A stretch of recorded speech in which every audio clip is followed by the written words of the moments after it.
Welcome home, family and fellow citizens of the African Order. I'm here with another video, and the topic of this discussion is everybody got a plan but us. When you look at every race of people that come out of their enslavement or servitude, they all abide by one universal truth: never again to allow their fate to be in any external hands. This is not even just a universal truth. This is a cosmic truth. Wherever you find life, anywhere, any intelligent life, whatever species, if they ever come out of enslavement or involuntary servitude, they will never again allow somebody else to cast judgment over their people. This is anywhere you go, except for the United States.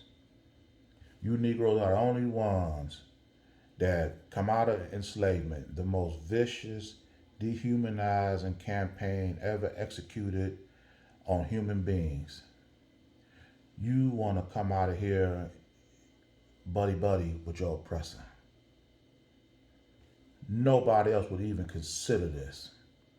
When you look at the Asians that was right along with you in involuntary servitude, when they come out of theirs, you don't see them marching and begging for jobs, opportunities. We the only ones.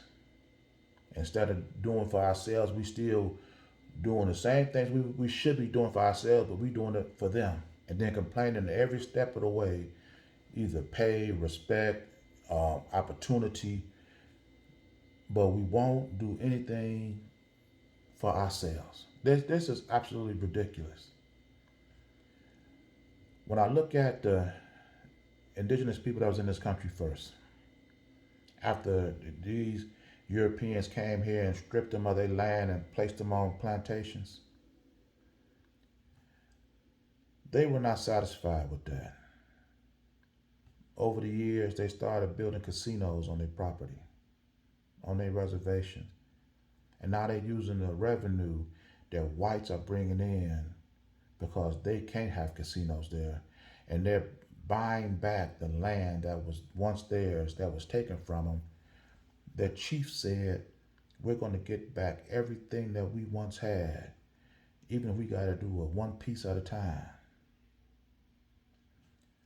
They using the money that they get to pay each high school graduate $200,000 a piece that you got to pass a DNA test to qualify for. You see, everybody else that come out of their servitude, they were not satisfied with what whites gave them, and they striving to get back what they once had. You Negroes, the only one to come out of your servitude. You don't have your language, your culture, your heritage, your social norms. You don't have any of that. But you're the most satisfied of them all. How is that even possible? You know, and why? Because we have failed to plan. No cohesive effort, no universal agreement on anything. And I talking to one of my subscribers, and they was like, well, Jonathan, you be hard on black people. I say, do you know why I be hard on black people? I say, have you ever watched a football game and seen a player on the field do something that causes a penalty, give the opposition a first down, and jeopardizes what that coach do? He'd be like, you, get over here. And as he's coming off the field, he's barking at this guy. The announcers that's watching it, they be like, oh yeah, I've been there before. I've done something like that before. They all understand. Look, we are all on the same team. And the coach and the leader of our people, I'm just a self-appointed leader, but I call people out that do things that's detrimental to our purpose. And we're here to win. We're not here to tie. We're not here for moral victories. We're here to win.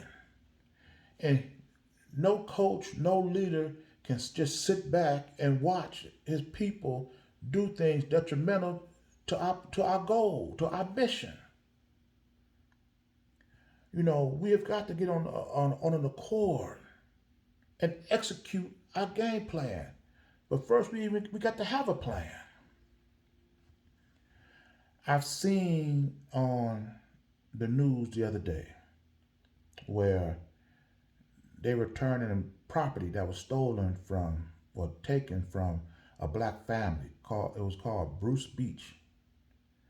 Their ancestors bought this property back in 1912 for $1,200.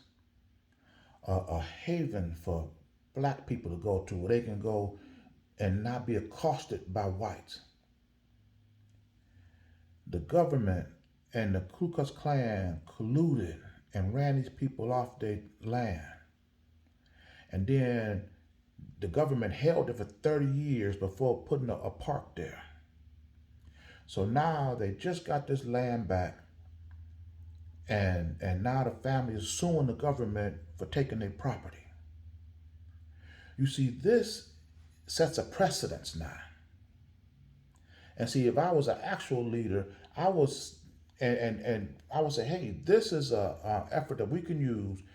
Out of this $78 million, we can now fund similar lawsuits in every state that had black communities, in every state that they use infrastructure to take black people property and seize back. If they can get $78 million off of a few acres of a territory in California, imagine how much money we can get if we reacquired the wealth in today's dollar of the other communities that we had in New York, Virginia, in the state of Virginia, Detroit, Black Wall Street, Florida, Mississippi, Alabama, all the black communities that we have. We can get them. This sets precedence.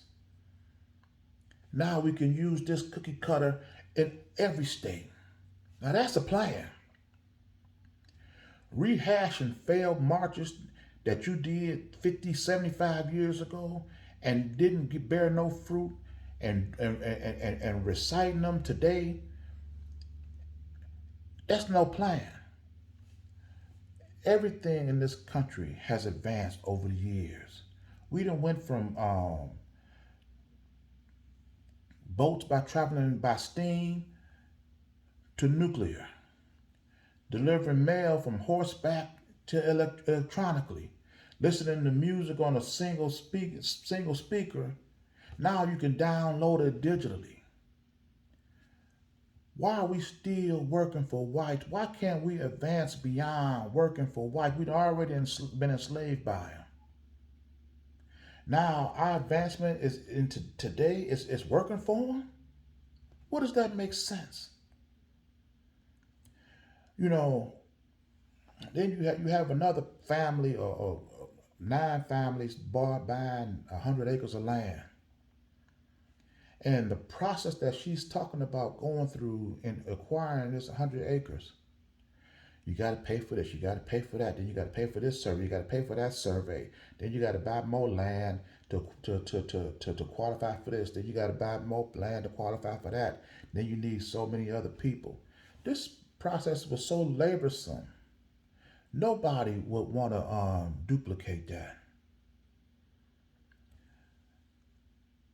What happened in Los Angeles, California, is a way for us to be just like the natives and not be satisfied with what was given to us and be a part of a conscious effort to move beyond white expectations. Our frailties back 100 years ago is just as fragile today, not because we plan to fail, but because we failed to plan. We can change that today. I'm going to end this message here. And if you like this message, please share it. And if you like this content, consider subscribing to this channel. And with this video, as with all my videos, it is for the complete restoration of my people. And I'll see you in my next message. Ashe.